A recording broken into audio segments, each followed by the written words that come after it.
My cat wants out every middle of the night, about 4 o'clock in the morning. So she comes and meows, and I get up and she then turns and walks downstairs, and I follow her. And then when we get to the door, before I open the door, I bend over and I put my hand down. She looks up and I touch the top of her head, right? And then I open the door and she goes out, right? But it's like we do this little ritual of contact resonance before she goes into the outer world and I go back to bed. But it's like a contact.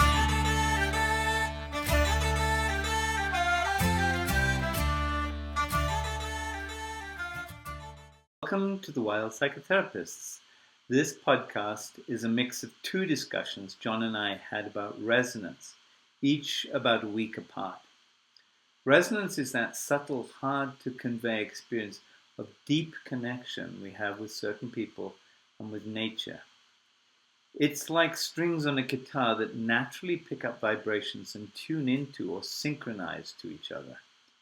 It happens in any real relationship, and particularly in good therapy. As the foundation of a relationship, it does not depend on consciousness or spoken communication. So John and I struggle to express the actual feelings in words. If you enjoy these podcasts, please like us and leave comments, questions, and topics to discuss. Thank you. I'm trying to write a book, I think I've told you, on relationship. And one of the exercises, which I don't know if you do in your relationship, but which we do, is the hugging till relaxed. Whenever we've been separate for more than a certain period of time when we come back together. Mm-hmm. That it's not really about affection. Pardon? It's lovely. No, it's a ritual. It's a ritual, but it's because of resonance. This is how I understand it. Is that when you go off and do your stuff and I go off and do my stuff, we are resonating to our own kind of individuality, and we're also resonating to the work or thing that we're doing. And then when we come back together, there's a dissonance. And you feel this. And if you look at couples fighting, you'll see that they fight when they haven't got back into resonance after being separate, which is that we like to hold on to a particular state. And shifting state, there's a resistance and even a kind of like a irritation about that shifting in state. In psychology, in Winnicottian work, we talk about transitional states and how, like the example I use, like quite often mothers will, in their busyness, they'll go and pick their baby up and take them through to a different room and plunk them down because they're busy, right? And the baby kind of goes, being picked up, like what the fuck, it's disoriented. And then they get plunked down. They go, oh, okay. And they've got to reorient. But there's been no relationship prior to picking them up. Mothers hasn't come into relationship. Or what I would call the resonance, because I actually feel it's a physiological thing almost. Yeah, it is. Yeah. And I find even with my cat, if I do that, my cat wants out every middle of the night, about 4 o'clock in the morning. So she comes and meows, and I get up and she then turns and walks downstairs, and I follow her. And then when we get to the door, before I open the door, I bend over and I put my hand down. She looks up and I touch the top of her head, right? And then I open the door and she goes out, right? But it's like we do this little ritual of contact resonance before she goes into the outer world and I go back to bed. But it's like a contact. We come into relationship, but we're honoring something that between us is kind of invisible and timeless. But it's so valuable. So it's so contactful, and so we look in each other's eyes, and you could say that relaxation, a moment of bliss. You're basically hugging until relaxed, but you're not necessarily doing it in the same way as you would with a human. So I have a similar experience. Every morning I go out and I see my bunnies. We have these bunnies around. I probably told you about them. Yeah. But when I go out, I always think when I see the bunny outside, I say, I've got to go out and see the bunny. I don't Mm, know why, it's like an urgency. So I mm, go outside and then I know exactly the distance that the bunny will tolerate. It's an optimal distance for the bunny. mm, It'll mm, actually be as close as 5 feet sometimes, mm, but it mm, prefers like 10 to 20 feet because if you see the mm. bunnies outside, that's kind of where they actually locate themselves. And Mhm, then I just stand and I get really quiet mm, and I feel the bunny. mm, And it's an extraordinary feeling, actually. I can't mm, mm, explain it. I can mm, actually, and I know the bunny feels me, even if that's projection on my part, mm, because when I do that, it doesn't move. mm, It sometimes will be very still, and then you can see it kind of sometimes will just relax and maybe it'll do a little bit of nibbling or something. mm, But it's got a kind of a different quality, and I can feel this connection with this mm, bunny. mm, And it's incredibly satisfying. And it's like, okay, it's trying to teach me something mm, about how we're meant to relate to the natural world. mm. And it's I the would say, same thing with your cat, isn't it? Your kitten. yeah, and its protest reflex would be if you went and moved just too close. Yeah, Exactly. it would have a protest reflex. It would probably give you a very subtle one first. But if you manage that right distance very close, and sometimes it has to be invisibility that you can't let it know you're there. Like I find birds are like that. If I see them, but they haven't yet seen me, and I just stay invisible and still, something changes in the field. Yeah. And And I think then they can know you're there. Of course, I have hummingbirds, and hummingbirds are so extraordinary because you can get right up to them. And I've actually had one sit on my finger one time. ah, And that's because we are in a whole different time span than they are, that their mm, lives are going at a different rate. And in some sense, you could say they're in a different universe from us. mm, mm, Because if you think about it, they're kind of in relation to us as we would be in relation to a tree almost, you know. mm, It mm, doesn't move fast. You don't mm, need to be worried that it's going to whack you because you mm, can move so much faster than it can. And I see that, which is like they're very interesting because they if you move slowly, yeah, they can't almost see you move because they're going yeah, so fast. yeah. Frank Lake, the pastoral care person, he called that worlding. They have a different way of worlding, which is a nice word. It's a nice word. That's a lovely word, yes. The feeling, the resonance for me with that is just how precarious life is and how fortunate coincidences, of how we meet people, how we find little allies along the way. Like our journeys have been very, very different. We've had a lot of crossover. I mean, there are lots of people you mentioned in terms of learning.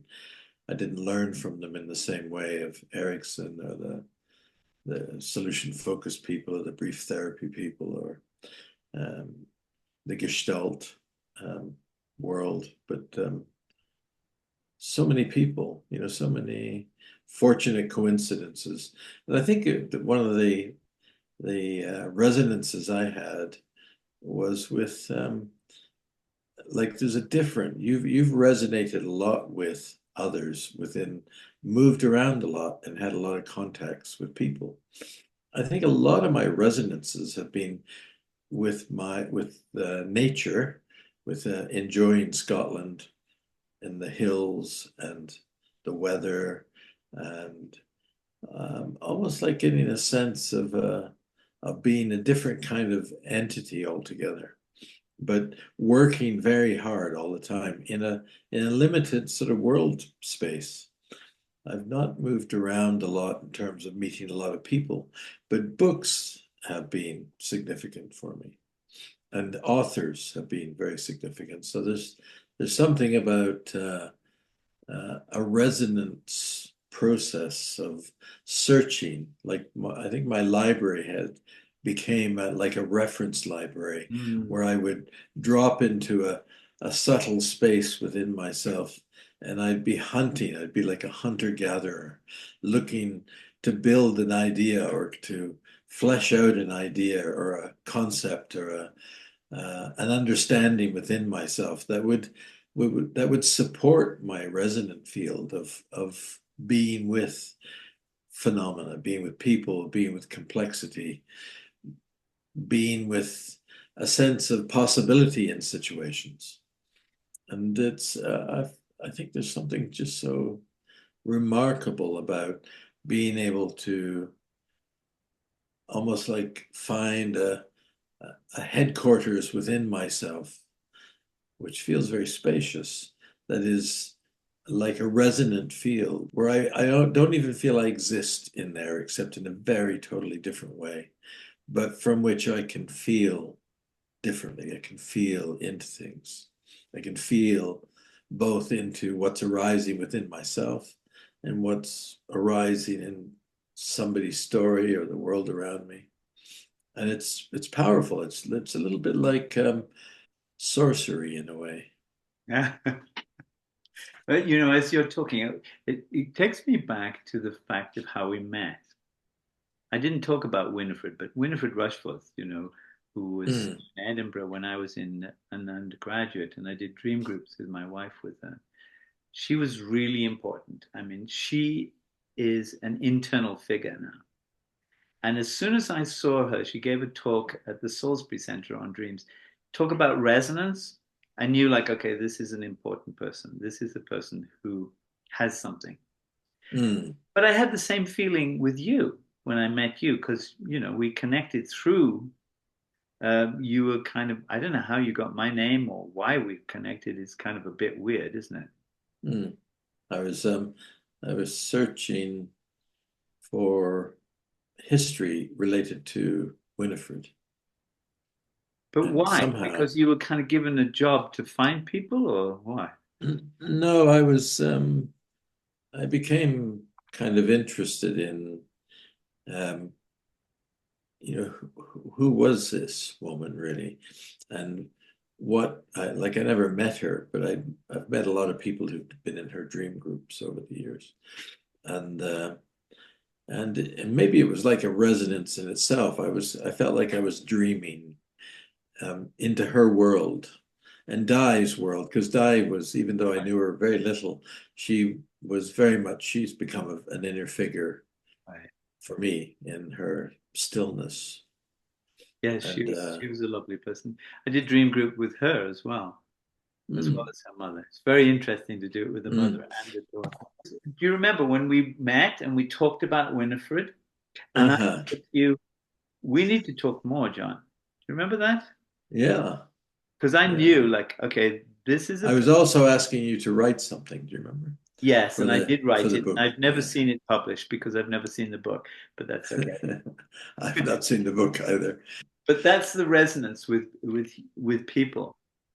But Mm, don't you find the same kind of resonance? I mean, you talked about nature. We can certainly go into the whole idea of nature.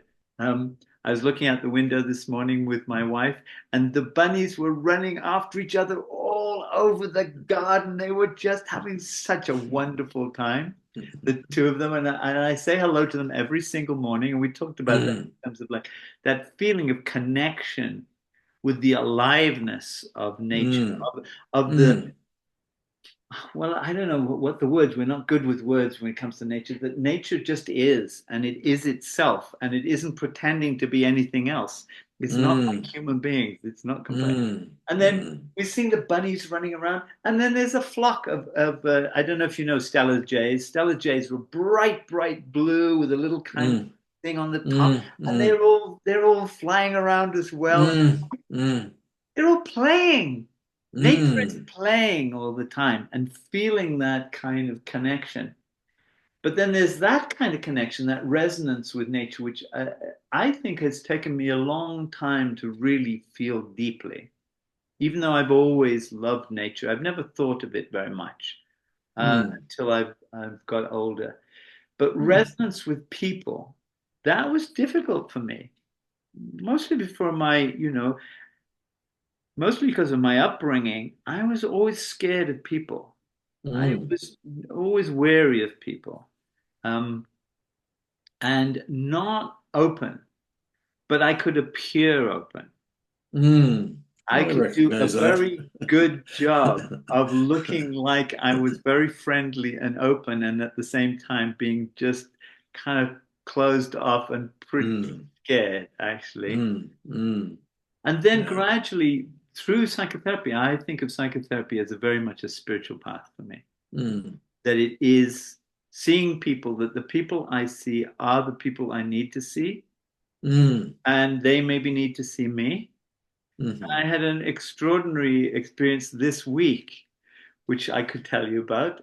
I'm talking about mm, resonance. This is kind of resonance which gets a little bit on the really strange side.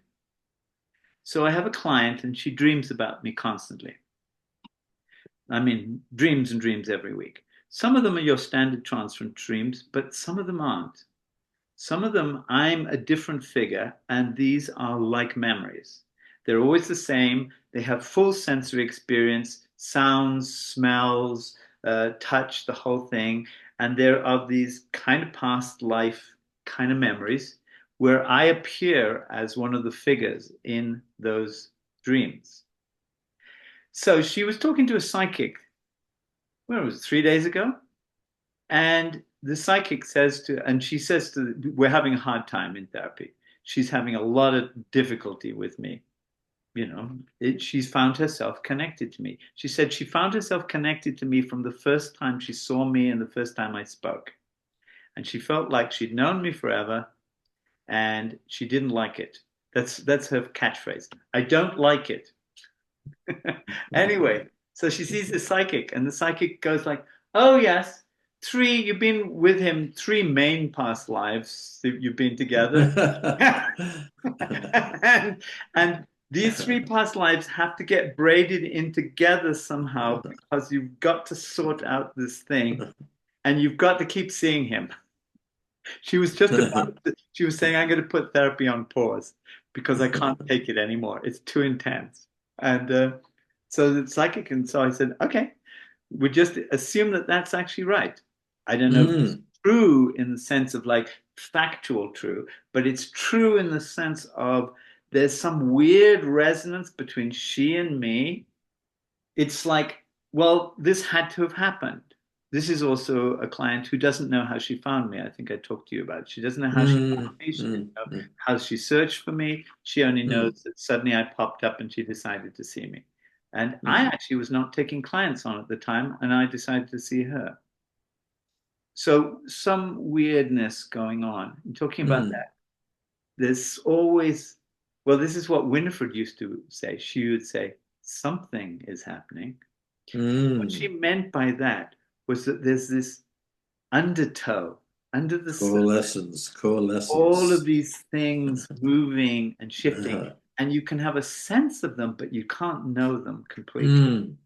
You're a great storyteller. And in storytelling, when you go into that state of releasing yourself into that, it it's like a resonance. What are you resonating with in terms of internally your what's coming, what's emerging, what's arising in your story. It feels like a very kind of spacious, trusting, like you're trusting something that's very subtle within yourself. I often wonder if the next word is going to come. Mm, I don't know where it comes from, so mm, I don't have full control. So sometimes I'll get like, what am I talking about? I have no idea. What am I meant mm, to be saying? Do you have mm. that experience? Yeah, I think I used to experience that a lot in interviews. I would go off on one which was my own sort of passion about something, and I could see in people's eyes a kind of feeling of when's he going to come back, I'd gone into my own relationship with myself and my ideas, and And that's one of the things which I actually find so, well, so lovely about you, John. which is that you drop into your experience and then it's as though you're looking at something and you're just describing it. It's got this kind of interesting quality to it, which is that I am now just looking at my experience and I'm just describing what it is. But it's got both the sense that it's very personal and a kind of like an objectivity to it. Yeah, it feels it's more like a feeling descriptive process. You're feeling less thinking and feeling, and almost like feeling into things pops open another journey of words. Does that make sense to you? Yeah. We have all these interesting crossovers, but we're quite different. I'm Mm. definitely a thinking type, and you seem more a feeling type. But you've got a Well, very strong thinking quality.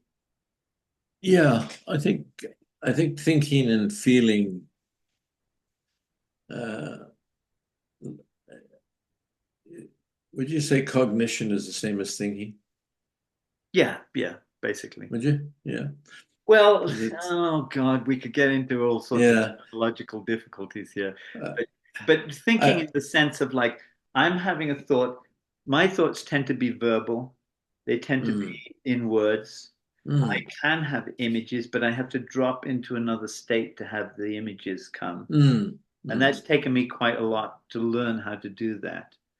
Well, I think I am too, a word and an author person and a concept person, which become like kind of launching pads into synthesizing different sort of bundles of what's relevant in that moment. Yeah. And it's and so if we go back to the unthought known, there's something about feeling and this book you should have a look at it. It's called The Unthought, but That would be great. it's a new domain really. If well, it's almost like I wonder if it's like the Tibetans Sambhogakaya, the subtle realm, but it's like where it's a knowing that's emerging or is there, but it's not, it's unthought, it's pre-thought. It's not even pre-thought, it's another layer of uh, I think Whitehead would call it something like a kind of very deep kind of concrescence, a coming together of meaning making that's very, very deep and prior to words. And it's not intuition either. But it's and maybe it relates to discernment. It's like releasing yourself into a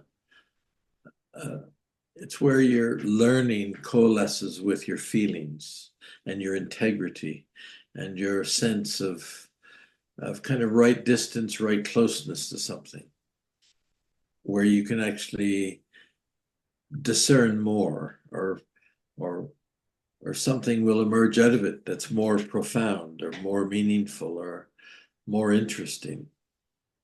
You following me? I am. It's a hard thing to follow though, because as you know, and I was just thinking lots of different thoughts as you were speaking, which is that, and I didn't interrupt you for a change, which is good. Um, Yeah. Thank you. when you get quiet, say when you're doing your meditation practice, or when I do my quiet time in the morning, I can sometimes get to this place, well, quite often, where I can almost feel the quality of my unconscious in the sense that it's shifting and moving, and that these images kind of arise like bubbling out of some sort of fluid and coming back into the fluid, and you can't capture them exactly, but there's a sense in which the unconscious, or however you want to call it, the inner self, the self, young self, it doesn't matter what you call it, it's this incredibly active generative system. It's Mm, completely generative. It's always generating something. mm, And it's taking strange associations and mixing them up. And you know, you see it in dreams, of course, quite clearly. I'm always interested in that piece of research which says that before we make a decision, our unconscious has made that decision for us before we're conscious of it. Mm, And it's 1.4 of a second before we know anything, it's already been done. mm, In fact, where our consciousness is icing on the cake, basically. mm, That when we put words to something, we are actually, in some sense, crafting a whole energetic flow which has come up and has kind of done its thing. And then we're crafting it into some sort of words or some sort of thinking process, which is mm, more linear and is not so systemic. And dropping down into that, as you say, you can't describe it because it's not really in the realm of words. mm, It's at a different level. mhm.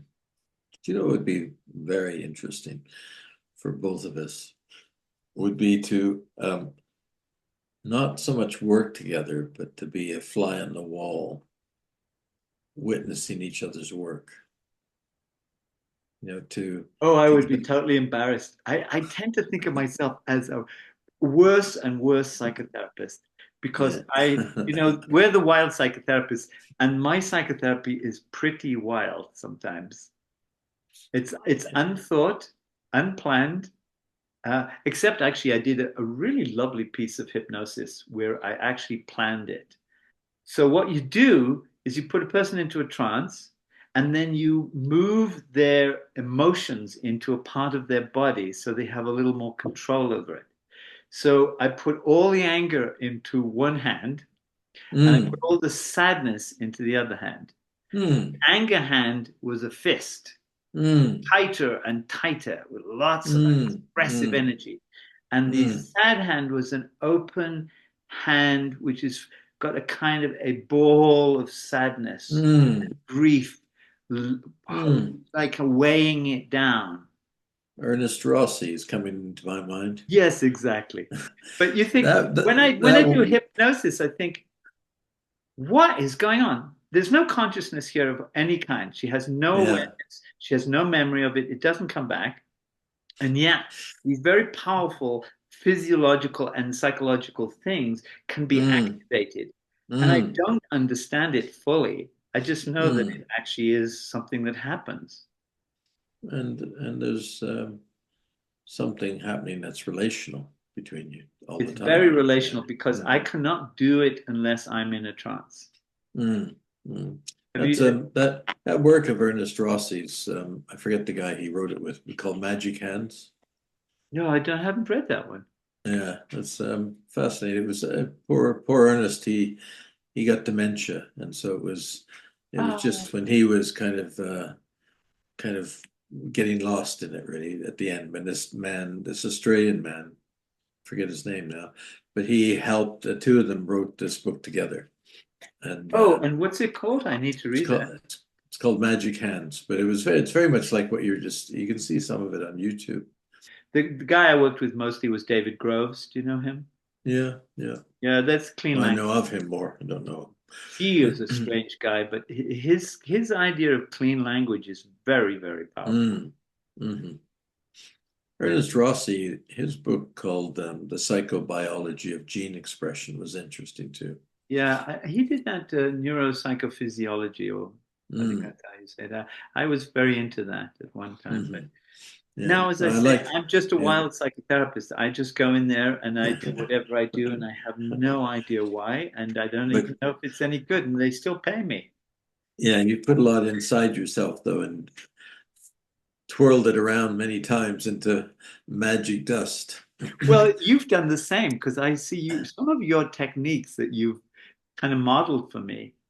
They're quite extraordinary.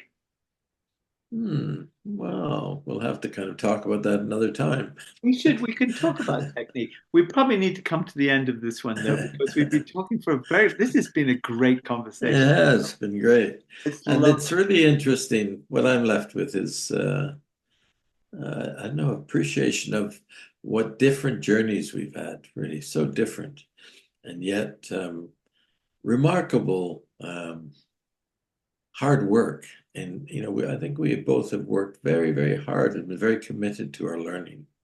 Well, that's why I say it's a spiritual path, because I was Mm, committed to my spiritual path. And as far as I'm mm, concerned, this is the same as my spiritual path. My work mm, is my spiritual path. And as you know, relationship is a spiritual path as well. mm, They mm, all mm, come in together. You've got to work on your relationship, you've got to work on mm, your work, and you've got to work mm, on yourself.